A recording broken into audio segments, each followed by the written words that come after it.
जमलेल्या माझ्या तमाम महाराष्ट्र प्रेमी बांधवांनो, भगिनींनो आणि मातांनो, कल्याण डोंबिवलीतून आलोय, रस्त्याने आलोय, तरी सुद्धा सरळ तुमच्या समोर उभा आहे हे आश्चर्य आहे. कारण रस्ते कसे आहेत तुम्हाला कल्पना आहे, तुमची तर रोज ये जा होत असेल. गसके खात खात तुमच्यापर्यंत पोहोचलोय, पोहोचू शकेन की नाही तरी सुद्धा 9:30 वाजलेत, पोहोचलोय. आणि मला खात्री आहे, कारण संपूर्ण महाराष्ट्र मी फिरलोय, उद्या पण जाणार आहे, परवा पण जाणार आहे. तसं पाहिलं तर आता कुठेही भाषण करण्याची गरज राहिलेली नाहीये. तरी देखील मी ठाण्यात आलोय, कारण खोक्याचं केंद्रबिंदू इकडे आहे. आणि या केंद्रबिंदूलाच एकदा मशाल त्याच्या बुडाशी लावली की संपूर्ण महाराष्ट्र गद्दार मुक्त होणार आहे. ही निवडणूक केवळ उद्धव ठाकरेच्या अस्तित्वाची किंवा शिवसेनेच्या अस्तित्वाची नाही, तर आपल्याला गद्दार मुक्त महाराष्ट्र करायचंय. एक सुद्धा गद्दार या महाराष्ट्रामध्ये वळवळता कामा नये. लोकसभेमध्ये तुम्ही पराक्रमाची शर्थ केलीत, चांगली भरपूर मतं मिळाली, 5-5.5 लाख मतं मिळाली. समोरच्यांना वाटलं होतं हे काही उभेच राहू शकत नाहीत.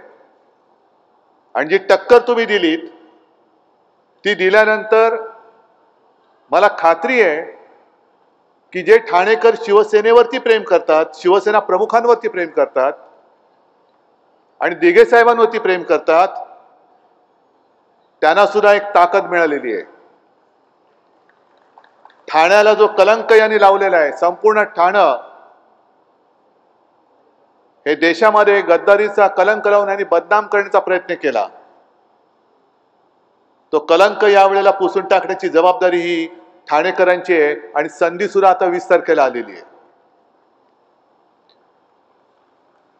मी येताना होर्डिंग बघत होतो, कल्याणमध्ये पण बोललो, डोंबिवलीत पण बोललो त्या विषयावर.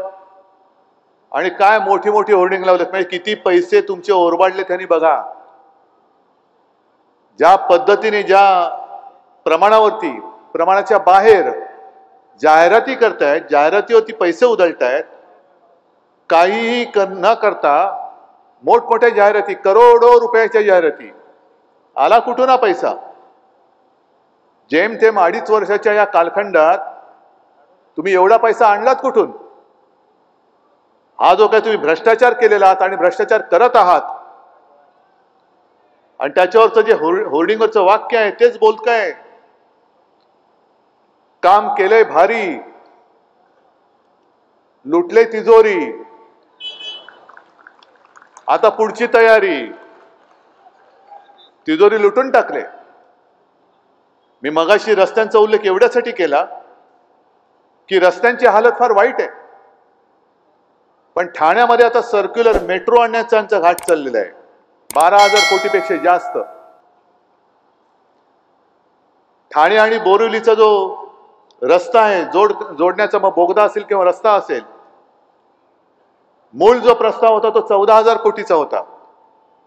तो आता अलीकडच्या काळामध्ये 25,000 कोटीच्या आसपास यांनी नेऊन ठेवलेला आहे. आणि एवढंच नाही तर निवडणूक तोंडावर आहे म्हणून निवडणुकीपूर्वीच 15,000 कोटीची कर्ज घेण्याची तरतूद सुद्धा यांनी करून टाकले. कोणाच्या डोक्यावरती हे कर्ज येणार आहे? कोण भरणार आहे कर्ज? क्लस्टरची सुद्धा जी काही योजना आहे, मला वाटतं मी चालू होतो, पण परिस्थिती काय, खरोखर क्लस्टर होते की असंच चाललेलं आहे? ठाणा महापालिकेची तिजोरी तर यांनी, म्हणजे ठाणा महापालिकेला तर भिकेला लावलेला आहे. सगळा पैसा खाल्ला. कोणी खाल्ला? यांचे सगळे बगलबच्चे आणि कॉन्ट्रॅक्टर. तो कॉन्ट्रॅक्टर सुद्धा कोण यांचा मित्र आहे तेही तुम्हाला माहिती आहे. आणि म्हणूनच आपलं सरकार पाडलं, कारण यांच्या कॉन्ट्रॅक्टर मित्राला मी मुंबई महापालिकेमध्ये पाय ठेवायला देत नव्हतो. म्हणजे यांनी ठाणे महापालिका लुटली, मुंबई महापालिका लुटली. 90,000 कोटीच्या ठेवी ज्या मुंबई महापालिकेच्या होत्या त्या पण यांच्या मित्रांनी लुटल्या. सगळ्या कॉन्ट्रॅक्टरसाठी सगळा जनतेचा पैसा आणि विकास. मोदीजी काय काल परवा येऊन गेले आणि बोलून गेले की विकासाला स्थगिती देण्याचं काम. माझं नाव नाही घेतलं, हल्ली जरा थोडीशी नाव घेताना थोडी थरथराट होतो, कारण लोकसभेला ते नकली संतान बोलले होते आणि महाराष्ट्राने जी भाजपच्या पेकाटात लात घातले, हे प्रचाराला आल्यानंतर सगळे भाजपवाले गेले. मोदीजीने विचारले क्यों आए?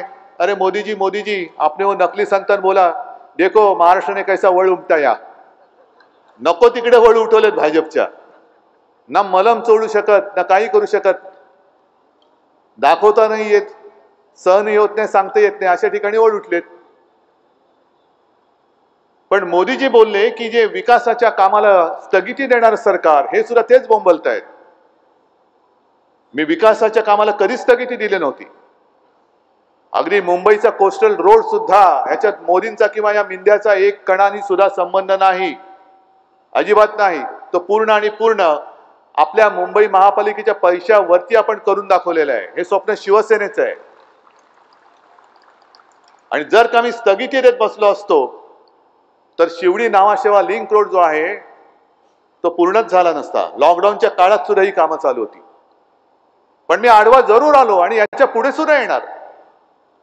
जे कोणी माझ्या महाराष्ट्राच्या हक्काचं ओरबाडून गुजरातला नेत असतील तर त्यांच्या वाटेमध्ये मी ठाम उभा राहिल्याशिवाय राहणार नाही. हे मोदीजी आज तुम्हाला मी जाहीर सांगतोय. मध्ये बूटचट्या मिंद्या आला तरी मी महाराष्ट्र तुम्हाला ओरबाडू देणार नाही. काय लावलंय काय तुम्ही? म्हणजे महाराष्ट्र लुटण्यासाठी तुम्ही कोणे एकेकाळी ज्या शिवसेनेने तुम्हाला मदत केली, ज्या शिवसेना प्रमुखांनी तुम्हाला अटलजींपासून वाचवलं, त्यांना सुद्धा तुम्ही संपवायला निघालात, गद्दारी केलीत. ही गद्दारी शिवसेनेशी नाही केलीत, ही गद्दारी तुम्ही महाराष्ट्राशी केली. कारण महाराष्ट्राने तुम्हाला भरभरून दिलं होतं. 40च्या वरती खासदार हे आपल्या युतीला महाराष्ट्राने दिले होते, म्हणून तुम्ही विनासायास तिकडे बसला होतात. महाराष्ट्र जरा बाजूला झाला, तुम्ही खाटकन किती 60 जागा खाली आलात तुम्ही. आणि ठाण्याची जागा सुद्धा जरा आणखीन ताकदीने आपण सगळ्यांनी जोर केला असता तर ठाण्याच्या जागेतनं सुद्धा गद्दार निवडून नसता आला. कल्याणला गेलो होतो, डोंबिवलीला गेलो होतो, तिथे आपली साधी एक कार्यकर्ती वैशालीताई दरेकर, एक साधी मध्यमवर्गीय महिला, समोर सगळी पैशाचा महापूर, काय धबधबा होता, स्वतः मिंदे, त्याचा पोरगा.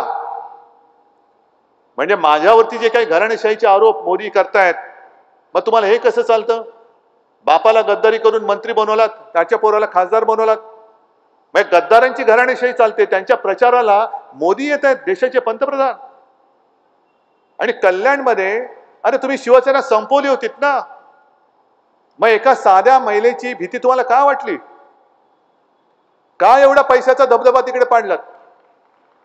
का स्वतः पंतप्रधानांना कल्याणला माझ्या साध्या एका बहिणीचा पराभव करायला देशाच्या पंतप्रधानांना यायला का लागलं? आणि एवढं करून सुद्धा कल्याणकरांनी सुद्धा आपल्याला जवळपास 4 लाखाच्या आसपास मतं दिलेत. त्यांचा मला अभिमान आहे, ठाणेकरांचा मला अभिमान आहे. आता भले हे आपले शिवसेना प्रमुखांचे फोटो लावतायत, आनंद दिघेंचा फोटो लावतायत.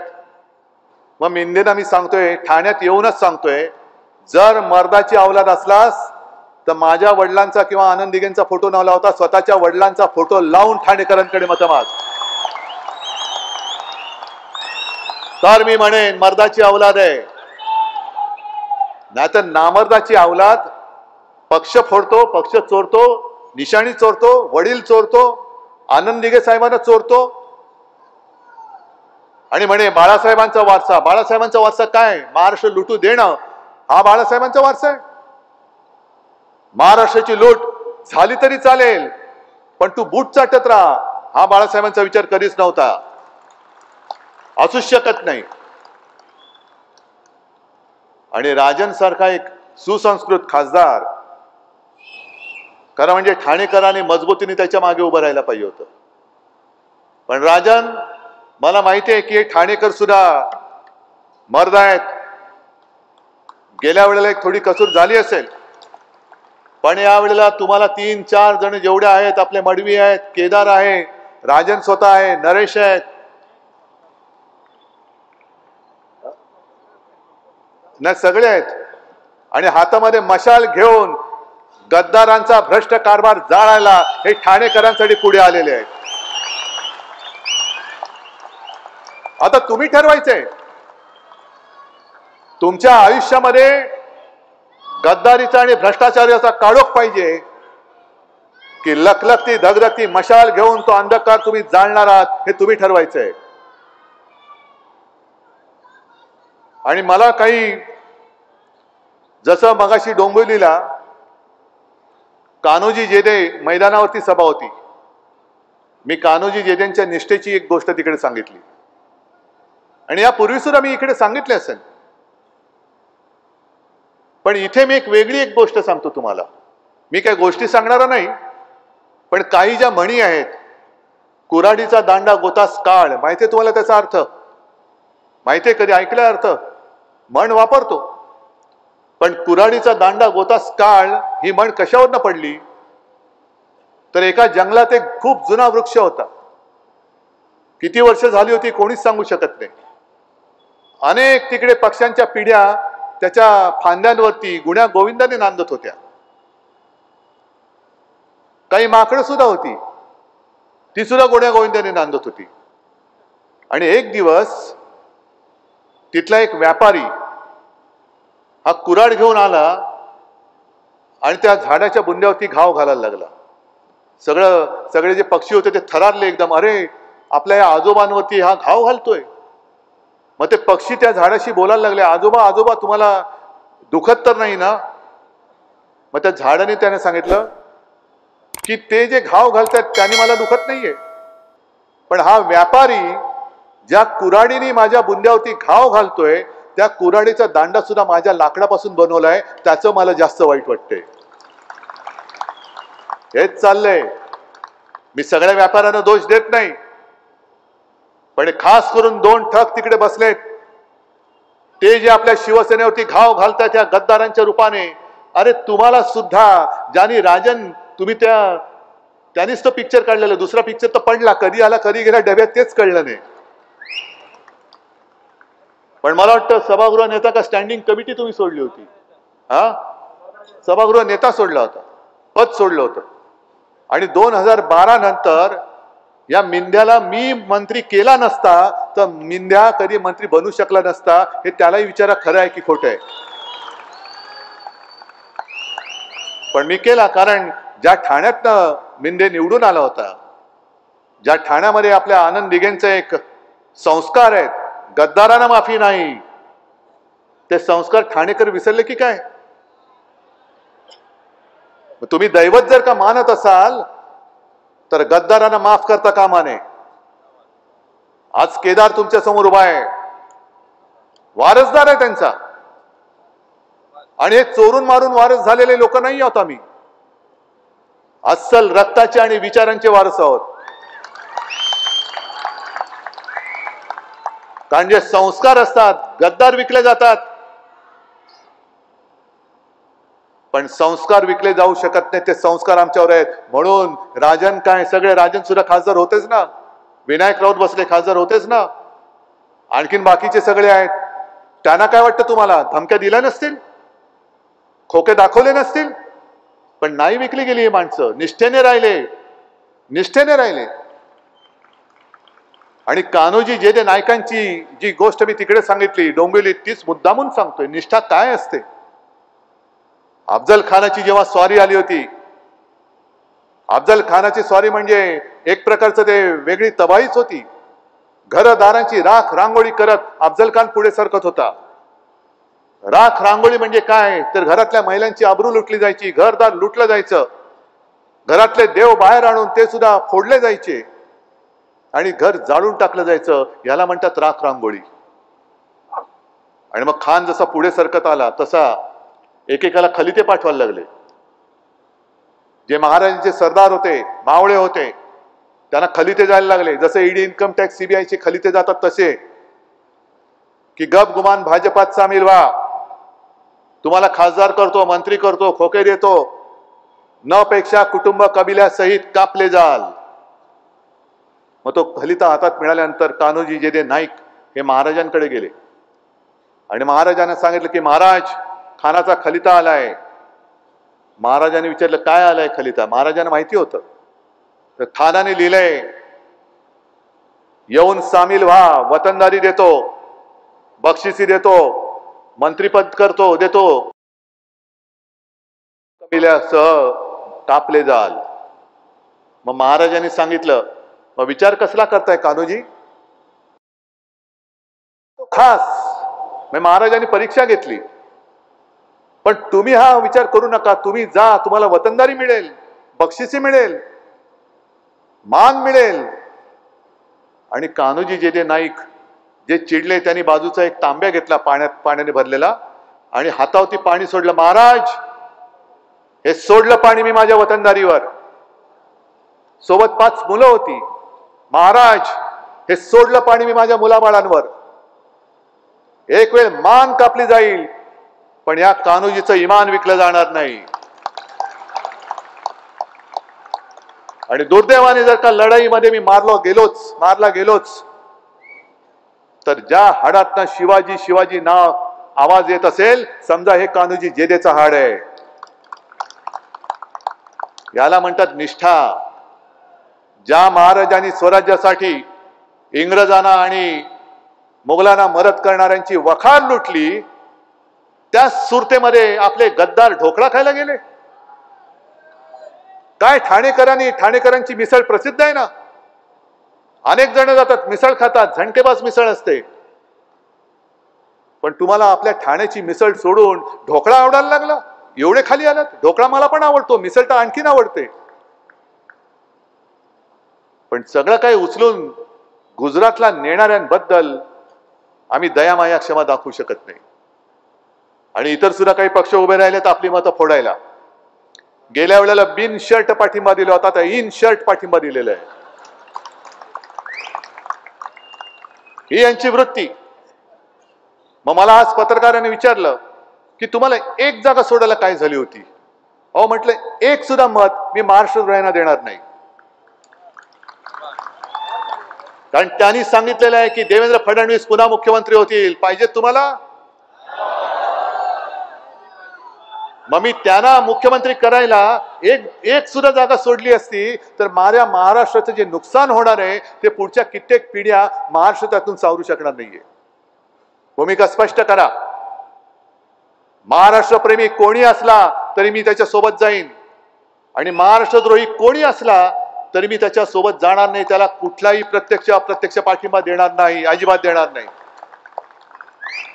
आणि म्हणून मी सगळ्यांना, तुम्हाला तर आहातच तुम्ही, पण चॅनलच्या माध्यमातून मी प्रत्येक सभेत विनंती करतोय, महाराष्ट्रातल्या तमाम जनतेला विनंती करतोय, तुम्ही महाराष्ट्राला लुटणाऱ्यांना मत देता कामा नये, महाराष्ट्र ओरबाडणाऱ्यांना तुमचं मत पडता कामा नये.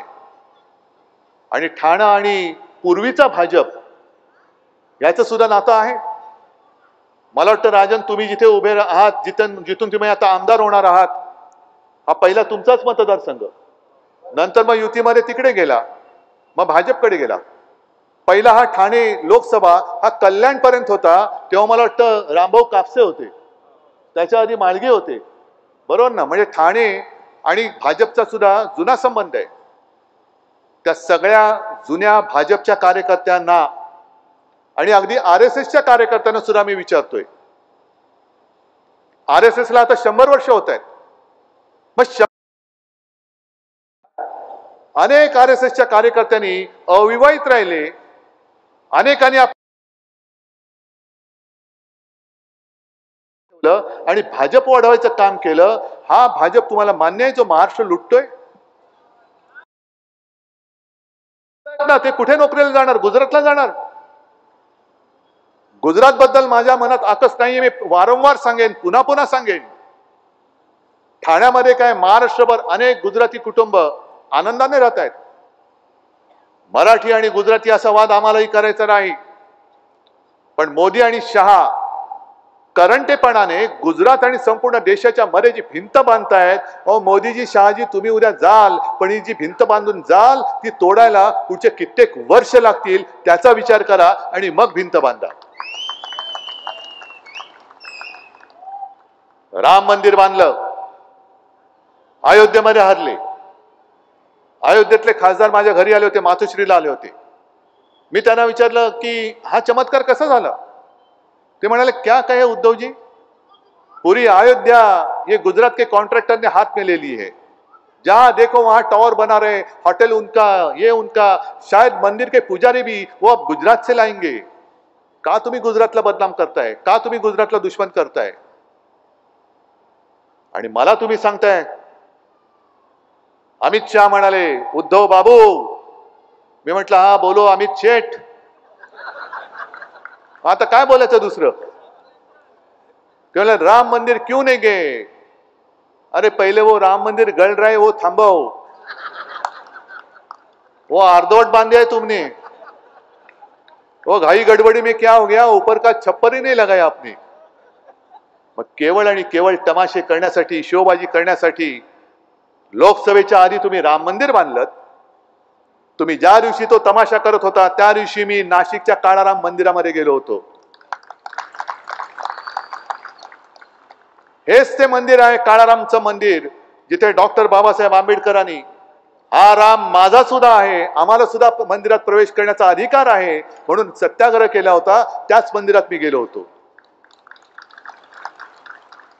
आणि मोदीजी तुम्ही मध्ये येऊन बाबासाहेबांबद्दल बोलून गेलात, संविधानाबद्दल बोललात, आनंद वाटला. आज माझ्याकडे सुद्धा आरपीआय आणि सगळे निळे झेंडे आहेत. काही माझे आरपीआयचे कार्यकर्ते सुद्धा माझ्यासोबत आलेत. एक प्रश्न मी तुम्हाला या ठाण्यातून विचारतो, त्याचं उत्तर तुम्ही द्या. एक 2-3 महिन्यापूर्वी आपल्या राज्य सरकारने अल्पसंख्याक आयोगाची स्थापना केली. चांगलं काम केलं, काय वाईट काही केलेलं नाही. साधारणतः जे जे अल्पसंख्याक समाज आहेत त्यांचा प्रतिनिधी त्या आयोगामध्ये असतो. मग हे जर तुम्हाला माहिती आहे तर आयोग नेमल्यानंतर त्या प्रतिनिधींमध्ये माझा एक सुद्धा बौद्ध धर्मीय त्या आयोगात का नाही हे पहिलं सांगा आणि मग बाबासाहेबांचं प्रेम आम्हाला सांगा. एक सुद्धा बौद्ध धर्मीय तुम्हाला सापडला नाही. बाकीचे घेतले चांगले, जैन घेतलेत, काही मुस्लिम आहेत, पण पारसी पण नाहीये. एक मला वाटतं शीख आहे ना. सगळ्यांना घ्या, पण तिकडे तुम्ही या ना. जसं काळाराम मंदिराच्या बाहेर ठेवलं होतं तसं आज सुद्धा तुम्ही माझ्या बौद्ध समाजाच्या माणसाला त्या आयोगाच्या बाहेर का ठेवलं, ही तुमची वृत्ती कळते. हे तुमचं हिंदुत्व आज सुद्धा तेच कायम आहे, ज्याला मी गोमूत्रधारी हिंदुत्व म्हणतो.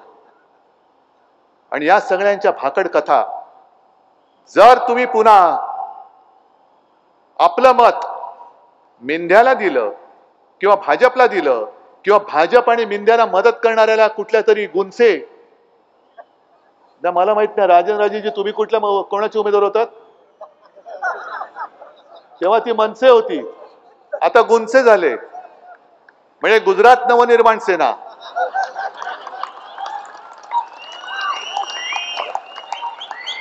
तिला जर का दिलात तर मग मात्र आपल्याला कोणी वाचू शकणार नाही. आणि छत्रपती शिवरायांचे जर का आपण मावळे असो तर हातामध्ये मशाल घेऊन या गद्दारांचा भ्रष्ट कारभार याच वेळेला तुम्हाला जाळावं लागेल. मग जाळण्याची हिंमत आहे तुमच्यात का नुसतंच आपल्या घोषणा देणार, हो बोलणार आणि घरी जाऊन झोपणार. मग जर तुमच्यामध्ये हिंमत असेल, ठाणेकर जर दिघे साहेबांना मानत असतील, मानतातच, छत्रपती शिवाजी महाराज आणि हिंदू हृदय सम्राट बाळासाहेबांचे तुम्ही प्रेमी आहात, शिवसेना प्रमुखांचं ठाणे आणि ठाण्याची शिवसेना हे नातं मी नाही तुम्ही प्रस्थापित केलेलं आहात. मी तुम्हाला एकच विनंती करेन, माझ्यासाठी नाही तुमच्या भविष्यासाठी आणि ठाण्याला लागलेला गद्दारीचा कलंक पुसून टाकण्यासाठी या वेळेला तुम्हाला शिवसेनेचे सगळे मर्द निवडून द्यावेच लागतील. देणार आहात? निशाणी काय? मग नक्की मशाल पेटवा आणि भ्रष्ट गद्दारांचा कारभार जाळून भस्म करा, एवढीच विनंती करतो आणि आपली रजा घेतो. जय हिंद, जय महाराष्ट्र.